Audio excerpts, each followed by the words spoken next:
बिस्मिल्लाहिर्रहमानिर्रहीम। अस्सलामुअलैकुम। My name is Zeeshan Khalid और आज ऑब्जेक्ट ओरिएंटेड प्रोग्रामिंग के इस लेक्चर में हम डिस्कस करने वाले हैं मल्टीपल इनहेरिटेंस। मल्टीपल इनहेरिटेंस क्या होता है? ये काइंड है इनहेरिटेंस की। जैसे इससे पिछले लेक्चर में हमने देखा मल्टी लेवल इनहेरिटेंस, उससे पहले जो हमने एग्जांपल्स की थी वो सिंगल इनहेरिटेंस की थी जिसमें एक ही पेरेंट और एक ही चाइल्ड होता है। मल्टी लेवल इनहेरिटेंस के अंदर डिफरेंट चाइल्ड्स हो सकते हैं एक पेरेंट के, लेकिन यहाँ पे जब मल्टीपल इनहेरिटेंस की बात करेंगे तो इसमें क्या होता है कि दो पेरेंट्स के एक ही चाइल्ड होता है। दो पेरेंट्स होते हैं मतलब दो अलग क्लासेस होती हैं और उनका एक चाइल्ड होता है। दोनों मतलब वो चाइल्ड जो है वो इस क्लास के मेंबर्स को भी एक्सेस कर सकता है और इस क्लास के मेंबर को भी एक्सेस कर सकता है। तो चलिए इसको डिस्कस करते हैं।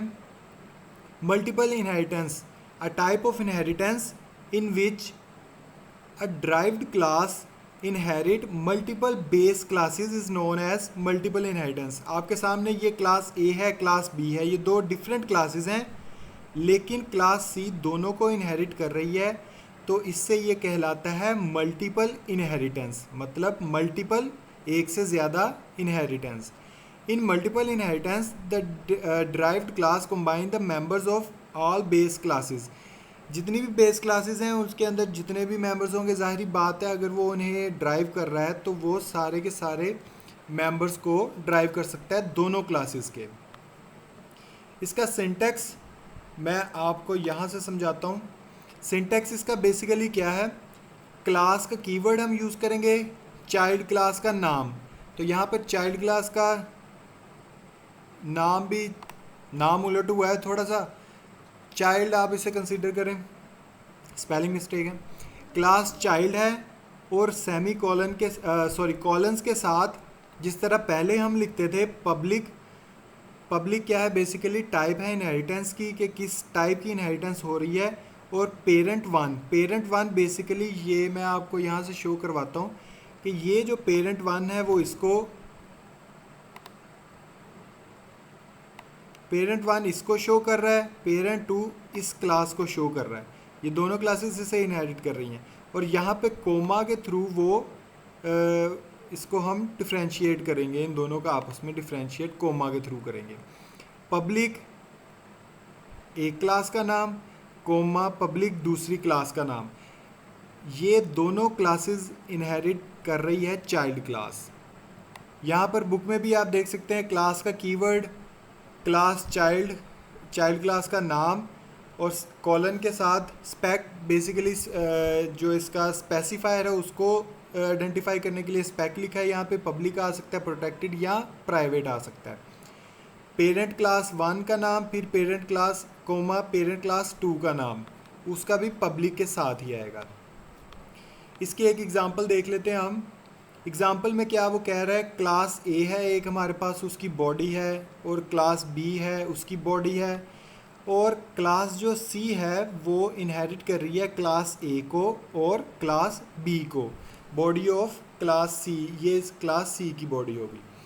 तो एक इसकी एग्जांपल यहाँ पर जो बुक में है थोड़ी सी मुझे लगता है कि आपको समझने में थोड़ा मुश्किल आएगा, इसलिए मैं यहाँ पे वेबसाइट से एक गीक फॉर गीक्स जो वेबसाइट है वहाँ से ये एग्ज़ाम्पल मुझे बहुत इजी मिली है, ये मैं आपको समझाता हूँ।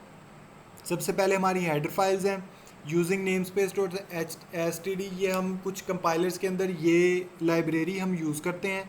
अगर हम टर्बो यूज़ कर रहे हैं तो उसके अंदर ये यूज़ करने की ज़रूरत नहीं है, तो अभी आप इसको कंसीडर ना करें। उसके बाद है क्लास ए, ये हमारी पहली क्लास है। इसके अंदर पब्लिक के साथ ये उसका कंस्ट्रक्टर है, क्लास के नाम मतलब ए, और उसको हमने उसके अंदर क्या किया, कंस्ट्रक्टर के अंदर सी आउट करवाया है एज कंस्ट्रक्टर कॉल्ड, कि ए का कंस्ट्रक्टर जो है वो कॉल हो गया है, ये ए क्लास के अंदर है। इसी तरीके से बी क्लास के अंदर पब्लिक में हम लिख रहे हैं बी क्लास का कंस्ट्रक्टर बना रहे हैं।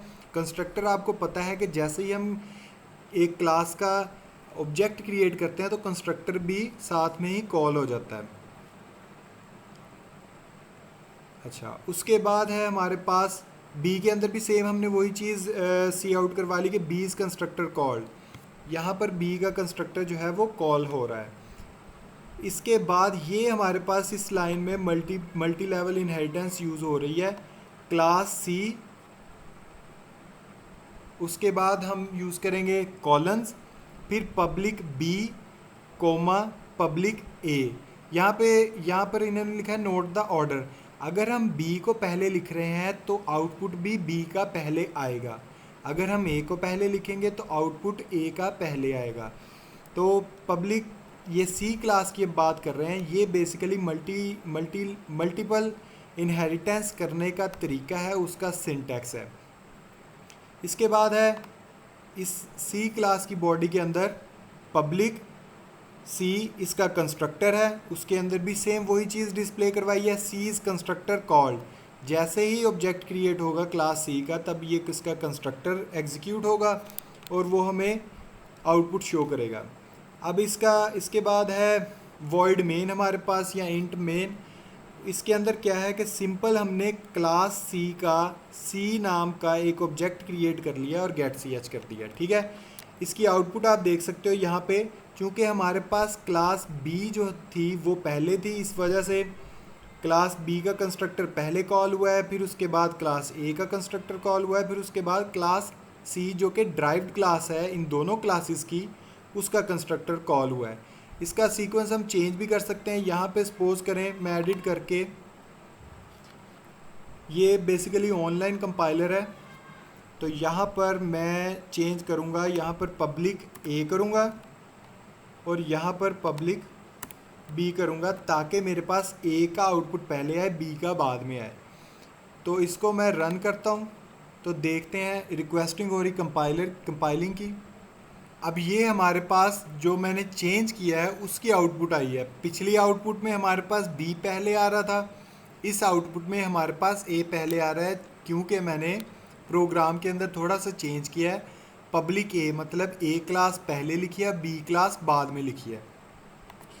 तो अगर हम यहाँ पे पेरेंट क्लास 2 पहले लिखेंगे, जो पेरेंट 2 है उसको पहले लिखेंगे तो वो पहले एग्जीक्यूट होगा, पेरेंट 1 बाद में लिखेंगे तो वो बाद में एग्जीक्यूट होगा। तो ये है हमारा basically multiple inheritance. I hope कि आपको समझ आया, बहुत ईजी है। मिलते हैं नेक्स्ट लेक्चर में, तब तक के लिए अल्लाह हाफिज़।